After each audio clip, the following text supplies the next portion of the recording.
Q6561. Which aircraft characteristics contribute to spiral instability? A. Weak static directional stability and weak dihedral effect. B. Strong static directional stability and weak dihedral effect. C. Weak static directional stability and strong dihedral effect.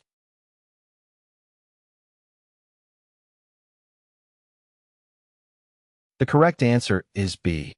Let's discuss the reasoning behind this. Spiral instability. Spiral instability refers to an undesirable characteristic where an aircraft tends to enter a spiral dive or spiral motion when disturbed from its intended flight path. It is characterized by a combination of rolling and yawing motions that result in a tightening spiral trajectory. Static directional stability. Static directional stability refers to an aircraft's inherent tendency to maintain its intended direction of flight when disturbed by a yawing motion. Strong static directional stability means that the aircraft has a robust ability to counteract yawing disturbances and maintain a straight course. Dihedral effect. The dihedral effect, as discussed in a previous question, relates to the upward angle formed between the wings of an aircraft when viewed from the front or top. It influences the roll characteristics of the aircraft.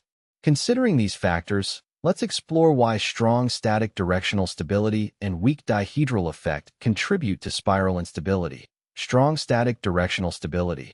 When an aircraft has strong static directional stability, it means that it has a powerful restoring force to counteract yawing disturbances. In the case of spiral instability, strong static directional stability tends to create a strong yawing moment to counteract any yawing motion. Weak dihedral effect. The dihedral effect contributes to the rolling stability of an aircraft. A weak dihedral effect means that the aircraft has a reduced ability to generate a rolling moment in response to a yawing motion. When an aircraft has strong static directional stability and weak dihedral effect, it creates a situation where the aircraft's yawing motion is effectively countered, but the rolling motion is not adequately stabilized. As a result, any yawing disturbance can lead to an unbalanced rolling motion, contributing to the onset of a spiral dive. In summary, the aircraft characteristics that contribute to spiral instability are strong static directional stability and weak dihedral effect. The strong static directional stability counteracts yawing disturbances, while the weak dihedral effect fails to provide sufficient roll stability, leading to an unbalanced rolling motion that can result in a spiral dive. 6814. Maximum gliding distance of an aircraft is obtained when A. Parasite drag is the least. B. Induced drag and parasite drag are equal. C. Induced drag equals the coefficient of lift.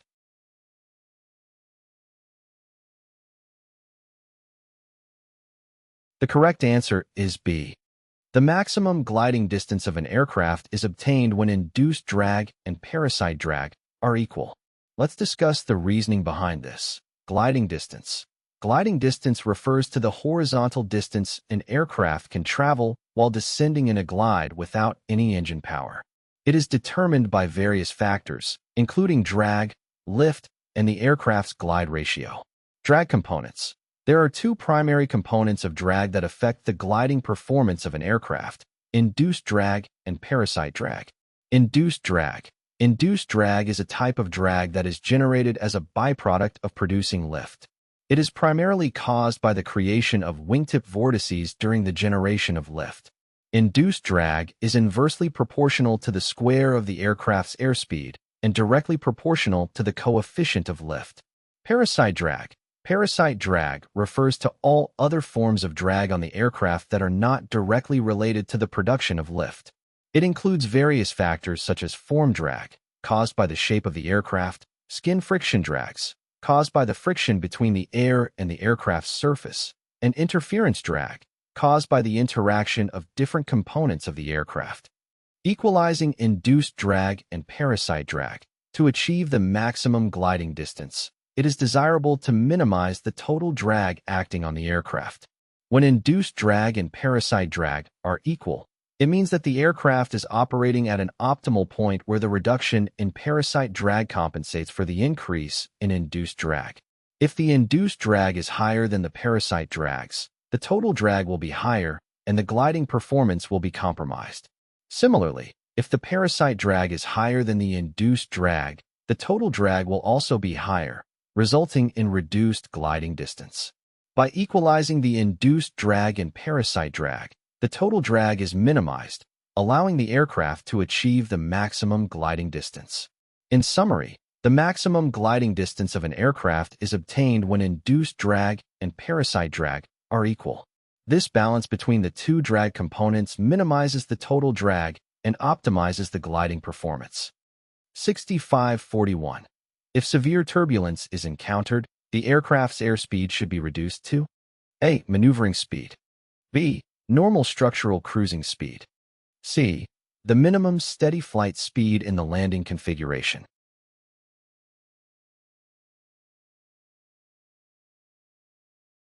The correct answer is A.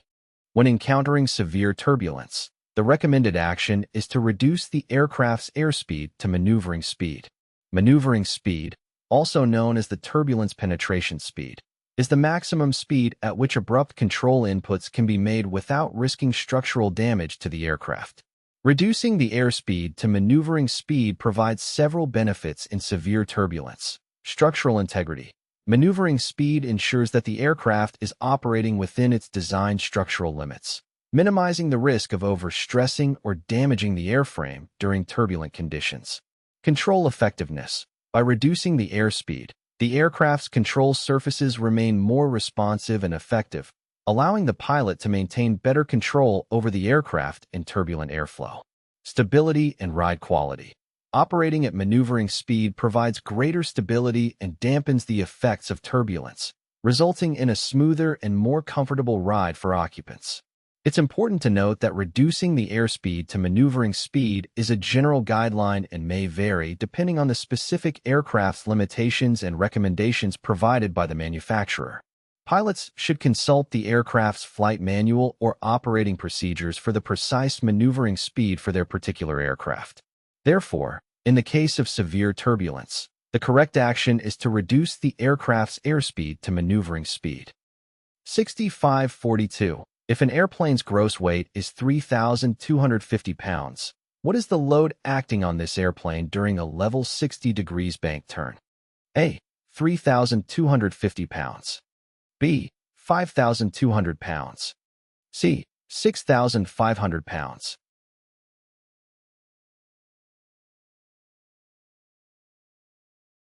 The correct answer is C. During a level 60 degrees bank turn, the load acting on an airplane is increased compared to level flight. To determine the load, we need to consider the relationship between the load factor and the bank angle. The load factor, LF, is the ratio of the total aerodynamic forces acting on an aircraft to its weight.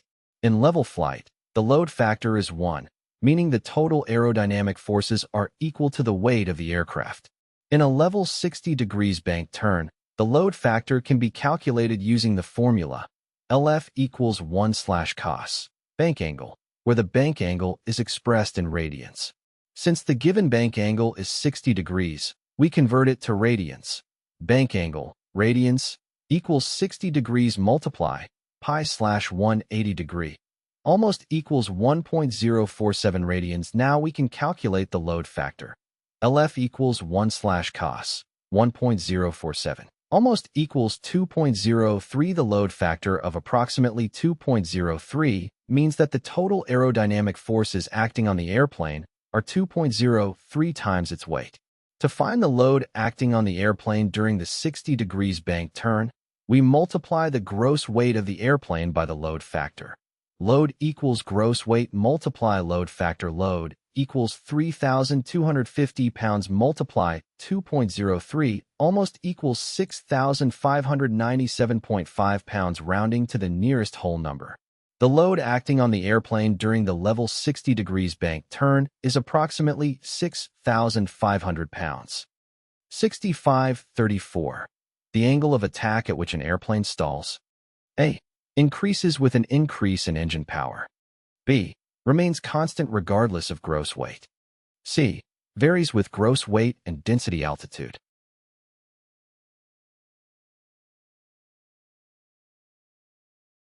The correct answer is B. The angle of attack refers to the angle between the chord line of the wing, a straight line connecting the leading and trailing edges, and the oncoming airflow. When the angle of attack exceeds a certain threshold, known as the critical angle of attack, the airflow over the wing becomes disrupted and no longer generates sufficient lift. This is referred to as a stall. The critical angle of attack, and therefore the angle of attack at which an airplane stalls, is primarily determined by the aerodynamic characteristics of the wing and airfoil design. It is not directly influenced by changes in engine power or gross weight. While changes in gross weight and density altitude can affect the performance and handling of an aircraft, they do not alter the angle of attack at which a stall occurs. Pilots must be aware of the specific stall speeds and limitations for their aircraft, which are typically provided in the aircraft's flight manual or pilot's operating handbook. These values take into account the aircraft's weight, altitude, and other factors to determine the appropriate airspeed and angle of attack to avoid a stall. In summary, the angle of attack at which an airplane stalls remains constant regardless of gross weight. It is determined by the wing's design and characteristics, rather than engine power or external factors such as weight or density altitude.